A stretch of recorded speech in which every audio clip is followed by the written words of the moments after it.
This is Bajan Canadian, one of the biggest Minecraft creators of all time. From dominating Hunger Games lobbies to creating massively viral minigame content with his friends, Bajan Canadian, or Mitch Hughes, was nothing short of a legend in the Minecraft space. But did his legacy actually end there? Well, yes and no. Millions of fans continue to remember his catchy intros and Hunger Games days. However, most people have no idea what he's been up to in recent years. Bajan Canadian didn't just quit Minecraft like most people thought. Behind the scenes, he's building one of the biggest kids content empires on YouTube. And guess what? He's doing it without putting his real name or face on a single video. I gotta win them all. Fine, dude, you do what you gotta do out here. This ain't no Hunger Games, you're done. Man, that Bajan guy, he was my childhood, huh? Man, that Bajan guy. But to truly understand how Mitch went from being a PvP king to the puppet master behind the Sunny and Melon empire, we have to go all the way back to March 3rd, 1994, when Mitchell Donald Ralph Hughes was born in Canada. Mitch didn't stay there for long though, and soon he would move down to the island of Barbados, where he was raised. Mitch grew up with 3 siblings, and by the time that he was a teenager, he had moved back to Canada, where he finished high school and eventually went on to discover a site that would change his life forever: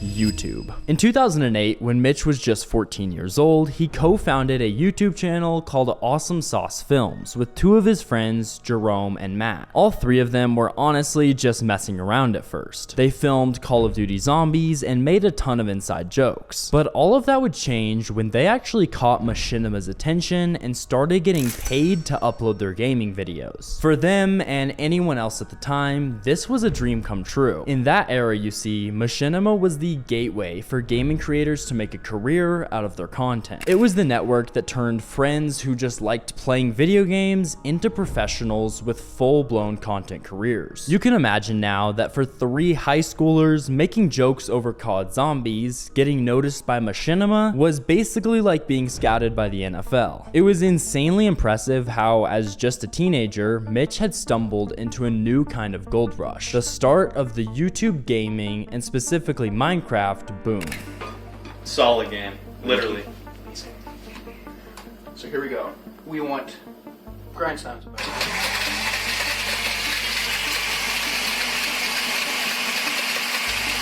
Honestly though, the Awesome Sauce Films time wasn't simply about numbers or fame. It was a learning time for learning YouTube as a whole, like how to talk on camera and how to entertain an audience from behind the screen. Basically, Mitch learned how to turn a passion into a platform. And while Awesome Sauce Films was picking up more and more traction every single day, it had become clear that Mitch had a vision that stretched beyond messing around with his friends. In 2010, he finally would go on to create a solo channel, the Bajan Canadian. And then Minecraft happened. Mitch uploaded his first ever Minecraft videos back when the game still looked like a tech demo held together with string, but viewers regardless were hooked. And they weren't just hooked on the game, but on him. His quick-witted humor, high energy videos, and not to mention his constant collaborations made his channel feel like a party you just had to be at. It's hard to explain what Minecraft meant to viewers at that time. It wasn't just a game, it was a canvas and a platform for an entire community. And Mitch, with his genius eye for success, saw the massive opportunity sitting out in front of him. He started uploading Minecraft videos, survival maps, let's plays, and eventually mini games too. The early uploads had tons of creativity and potential, however, everything would change with one minigame, the Hunger Games. The truth is, it was then that Mitch, as Bajan Canadian, truly blew up. Taking Hunger Games, a new and massively popular game mode, combined with a young creator who knew exactly how to hype up every moment, this was the perfect recipe for success on YouTube. Fans felt that they were watching something more than just an in-game minigame. They were living every heartbeat of it with him. No one near you, just Commando. No, Mitch, they just came out of the woods. My neck of the woods. Oh, I see him, original humor.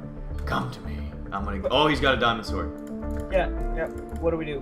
We can take it. Oh, wait, our man BC has a diamond sword too. Oh my god. His first Minecraft Hunger Games video exploded. Fans loved the crazy action, the trash talk, the clever gameplay, and of course, his signature catchphrase, slap that like button. I don't know. I can't really do it as good as him. And Be sure to slap that like button while you're at it, and we'll see you next time. And even better, Mitch didn't see this fame alone, since he went on to form an unofficial YouTube group alongside other creators like Jerome ASF, Sky Does Minecraft, Husky Mudkips, Preston Plays, and others. Together, they were the leaders of the Minecraft YouTube wave in the early 2010s. Their collabs were constantly pulling in millions of views. These were the golden years when Mitch was pretty much unstoppable. In fact, he hit 1 million and then later 2 million subscribers in 2013. Soon, he was doing real-life vlogs, merch drops, and even working with the Make-A-Wish Foundation. So at this point, Mitch had achieved a level of celebrity fame. 2014 through 2016 saw his subscriber count climb to as high as 6 million subscribers. Honestly, just insane. And also, I'm trying to hit 100,000 subscribers this year, so if you are enjoying the videos, please drop a sub, I would much appreciate it. But then, riding the previous highs, things started to change a little bit for Mitch. The Minecraft YouTube niche began to move differently around the mid-2010s, and the Hunger Games trend was dying out, with new creators coming up faster with fresher content formats. On the other hand, Mitch, who had been uploading nearly every single day for years, started to finally feel the burnout from it all. It goes without saying that Minecraft was evolving too. The community was maturing. The game's trends were transitioning away from raw gameplay to role plays and story-driven content. Hey, what's going on, dudes? It's Mitch, or Bajan Canadian here, with Jerome, Lachlan, and Vic for some lucky... Bajan Canadian? Yeah, it's the Bajan. Bajan Canadian. Bajan. Where's the candy?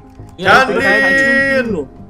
I'm in love with the candy. Alright, for real. Oh, I saw that. And Bajan Canadian tried to adapt. He was creating custom maps, modded series, among other ideas. He, though, was still losing the momentum that he had built in his Hunger Games days, so his viewership was just going down. The fans who once watched every single upload were now growing up, and so was Mitch. Hey, what's going on, dudes? It's Mitch, or Bajan Canadian here, and I made it all the way to Florida. Look at how beautiful this is. Oh god, where are we?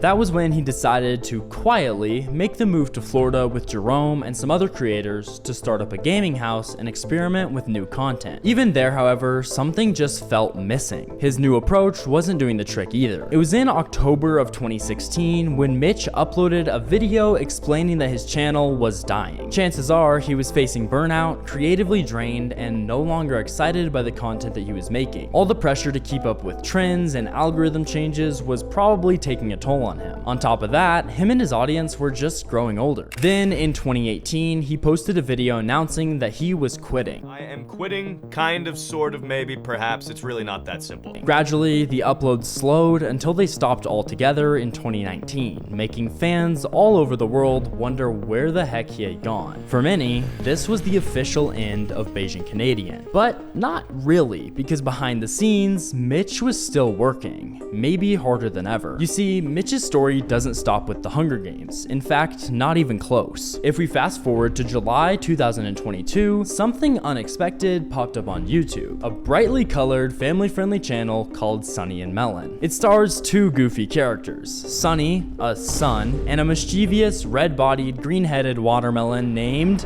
Melon. Yeah, the names aren't that creative. Enjoy it. Bro, I don't know how. I'm SpongeBob and I can press these buttons. Let's go camping. Bro, what is that? Doesn't sound anything like SpongeBob. Bro, what do you mean? I think they did a... Great job. The two are, according to the lore, brothers and roommates, pulling pranks on each other and adventuring around in Roblox. Focused on Roblox, this channel is nothing like the Minecraft world from which Mitch came from. But behind the crazy kids content is some serious genius. Safe to say, Sunny and Melon turned out to be an absolute machine of a brand. The interesting thing though is that there was no big announcement. Like no tweet, no video on the Bajan Canadian channel suggesting that something new was on the way. This channel and project was fully hidden. Would you like to buy Zombify? Yeah, I sure would. Melon, why don't you try that again, huh? Alright, let me just come in and take your head clean off. At first glance, Sunny and Melon looked like any other kids gaming channel, but behind the friendly colors and silly sound effects, there was a clear strategy. The episodes were short and fast, and they followed a familiar formula: exaggerated reactions, basic conflicts, and resolution, all packaged in a way that made them super watchable for little kids. And this is pretty much how the first few videos gained some serious attention. Just like any other massive kids channel at the time, they were following trends, which we actually have a video in the works about that side of kids content that isn't also wholesome, so stay tuned for that. By August 2022, the channel already had almost 1 million subscribers, and it wasn't long before the count reached several million. After that, you can already tell that Sunny and Melon didn't slow down. Not at all. And yet, Mitch didn't post his name anywhere on the channel. In fact, there was never a reference to Bajan Canadian at all. It's obvious that he has no intentions of using his past fame for his future projects. Still, there are some longtime fans who started to connect the dots, posting their suspicions on wikis and social media threads, with some people even picking up on similar humor or even different editing techniques. And just like that, the same guy who once yelled into a mic while dodging arrows in Minecraft Hunger Games was now running a kids content brand that was racking up more monthly views than his old channel ever had. Oh my gosh, guys, look at this!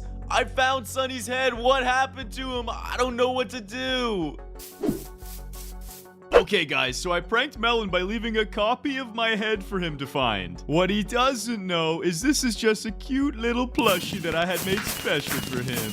The content couldn't have been more different, to be honest, yet his approach was the same. Find the right format, understand the audience, post consistent videos, and your channel blows up. The channel was actually pulling millions of views day by day. It was insane to see. Mitch had reinvented himself, but not just as a YouTuber. He was now at the helm of a kids content empire. By 2023, Sunny and Melon was no longer just a side project. It had become a full-blown production and a full-time career. Now, by mid-2025, Sunny and Melon has actually passed 2.3 million subscribers with over 650 million total views across the channel. Some videos were pulling in tens of millions of views each. All of it somewhat under the radar and never mentioning the name Bajan Canadian. He was cooking up something that didn't need him on camera at all, which is so different from most of the other YouTubers from that golden age of Minecraft. In just a few years, he had gone from being burned out on gaming content with views slowly declining every single day to running one of the biggest kids channels. The bank, good luck. Yes, thank you, Stevie. And the cops can't chase me now either. So much for their watch list.